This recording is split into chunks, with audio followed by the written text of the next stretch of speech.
Greetings Wanderer, this is Atlas here and welcome to the Void. Today I want to talk to you about the best scores and music nominees for the Game Awards. I have here 5 nominees for the best score and music in the Game Awards, and the first one is Doom Eternal, which was composed by Mick Gordon. I have heard a couple of songs from this particular game. I know that it follows very much the same premise as in the Doom reboot from 2016, which was composed by Mick Gordon, the same guy. And you know that soundtrack is unbelievably good. And me being a metal guy and being into Meshuggah and so forth, it's like a match made in heaven, because Doom, it's a game that is quintessential to all the lore and all the shenanigans of the metal community and metal music in general, you know, so it makes a perfect match.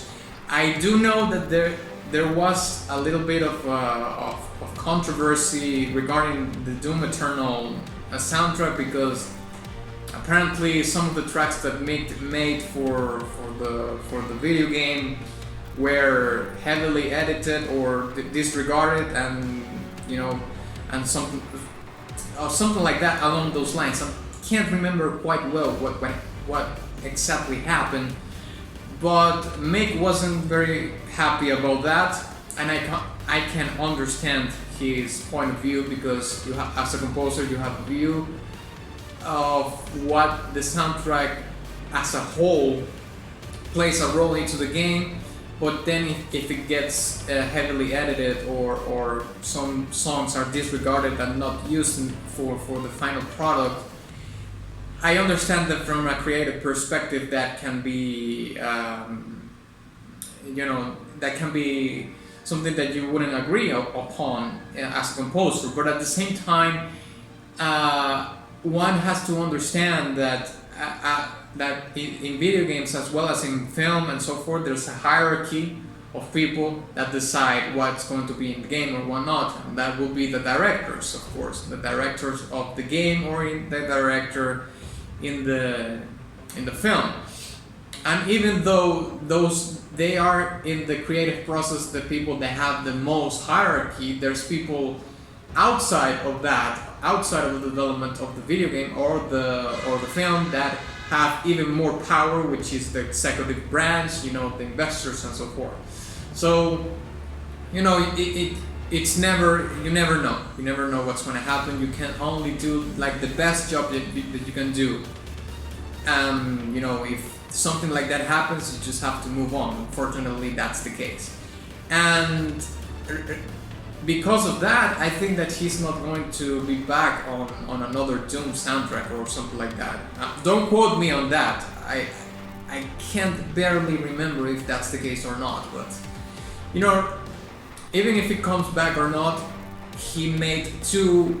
Well, I haven't heard this complete soundtrack, but the first one from the Doom reboot was insanely good, and I've heard a couple of tracks from this one, and I think it follows like the same thing.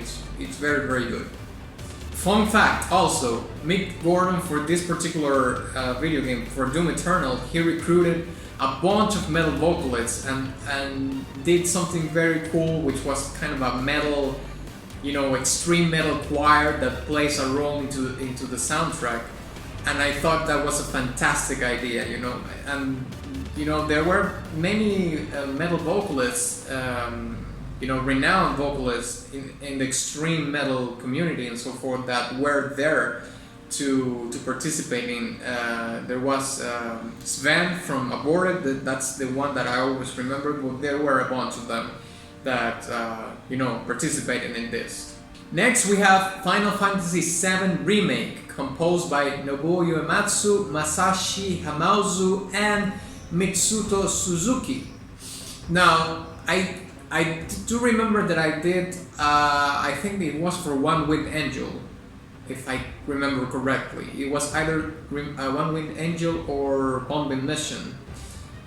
I made a breakdown of that song and I'm gonna leave it right here. Although I kind of remember that people told me that that was not the final version that they used in the game, that it was for the trailer or something like that. Unfortunately, I didn't know that, but I think that I could hear what they did for the most part in the as a remake of the songs. You know, I mean, this game seems to be so much legendary that you know it's impossible not for people not to have it here. Apparently, now of course this is a selection made by the Game Awards, not by people, but you can vote for the selection they make. So I don't know how this really works. I don't know if this is like the People's Choice Game Awards. I don't know if the actual votes go towards the winner of the best score, or like it's by the vote of the people, or it's just something for people to vote and they see who won, but the actual score that wins is voted by the Game Awards judges or something like that. Next one we have Hades, which is composed by Darren Korb. I've seen a couple of requests from Hades. This is a game that I haven't played, although I've seen some very interesting gameplay on YouTube. It looks very, very cool. I haven't heard any song or whatsoever. I think this is like a brand new IP. That's kind of the premise that I have. I'm not really sure, but I think this is a brand new IP. And people seem to be enjoying the game a lot, not only by the gameplay of the game itself, but also apparently by the soundtrack. Next one is Ori and the Will of the Wisps. This is composed by Garrett Cocker, and I did play the first Ori, which is Ori and the Blind Forest. That game is insanely good. Like, it's amazing. The game is completely a masterpiece, I would say. And the music on that video game is insanely good. I don't know if the composer for the first for the first Ori, apologies, it's the same one. It's Garrett Cocker. I have seen requests for Ori and the Will of the Wisps also, so that's probably gonna happen also. I'm gonna do a breakdown of one of the songs from that particular soundtrack, but it's also nominated for the Game Awards. And finally, but not lastly, of course, a game that saw a lot of heat and a lot of controversy, which was The Last of Us Part 2. This soundtrack is composed by Gustavo Santaolalla, additional music by Mike Quayle. I haven't heard anything from The Last of Us or The Last of Us Part 2. However, I do know that this game is huge for the PlayStation people. Like, it's like the first game. I reckon that people consider it as a supreme masterpiece. Like, it's mind blowing. However, I haven't heard music from that video game, and neither from this one. I don't know if people agree that this particular video game is in the best score and music. I have no idea, because like I said before, people was very bittersweet about this particular this particular game in the franchise, the Part 2, for many reasons. I've seen videos about it. I'm not gonna comment about the controversies, because it's about I wanted to talk about the score and the music of the games, but maybe there has been a couple of requests for me to do music from The Last of Us Part 2, but they have been like a couple, not a lot, which leads me to believe that maybe the score is not as well regarded as maybe the first game. Who knows? I don't know. This is just something that I am kind of have a conjecture about, judging by the amount of comments and the amount of requests that I've received in my videos regarding that. So I don't know. If I would have to make a blind pick here, because I don't know, but if I would have to make a blind pick in this particular one, I would have to say that if the Ori and the Will of the Wisps soundtrack is as good as the first game, I would say is a toss in between that one and maybe the Final Fantasy VII Remake, because Final Fantasy VII is such a massive, insane thing in gaming history that the remake could, that weights a lot just by itself into playing a role into making it a winner. I would like, if I'm honest with you, I would like Mick Gordon to win in Doom Eternal, because I'm such a huge metal fan.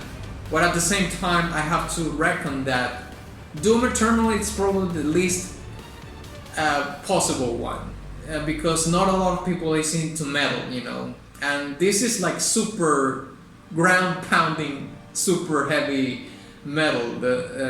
The metal that Mick Gordon composed for this particular track, it's like an industrialized, super heavy progressive metal. Although some people like to call this particular thing gent nowadays. It's a very common genre nowadays. But I prefer. I always thought it was more of a progressive metal kind of thing, But gent caught up and it became a thing. So now it's gent.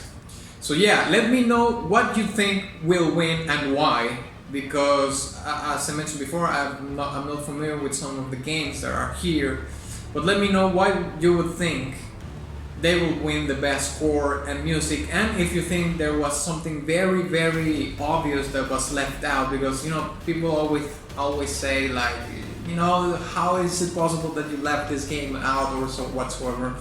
Let me know which game would that be and why do you think it should be here instead of another one, okay? So thank you very much for watching this video. If you enjoyed it, please give it a like and share it with your friend. Also, please don't forget to visit my Subscribe Star, where you can get your request to the top of the list, so you can get it done immediately. And of course, if you want to get your fix for merch, visit my Teespring shop. And of course, ex nihilo nihil fit.